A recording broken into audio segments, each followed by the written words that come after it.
Yung mga tao na uumay sa mga claims mong epic, pumalpak ka na sa buhay, di na maintain work ethic, tapos sa lahat na lang ng bagay gusto mong i-take yung credit. You're all talk, madalas nagpapanggap na dope MC. Yung pagyayabang sa battle ay nagagawa mo flawlessly, pero bumaba lalo ang value kasi tandaan mo talk is cheap. Madalas napapansin, panay pabida ang gago.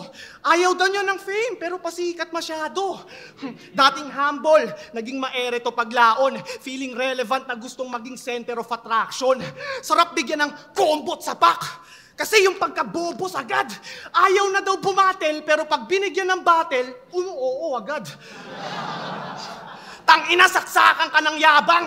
Kung feeling mo wala ka nang dapat patunayan, ba't ka pa tumatanggap ng laban? Napakasinungaling nitong dirtbag. Ayaw daw ng atensyon, pero attention seeker, parang babaeng panay thirst trap. Puro call out, panay self-proclaim, walang lyrics to na quality. Kaya mas lalo lang lumilitaw yung narcissistic personality. Ito'y real talk lahat, kaya mas sumakit. Mag-kneel ka na sa paa, humalik. Kung atensyon ay hindi mo hangad, ba't nandito ka pa? Magretiro ka na at huwag ka na bumalik.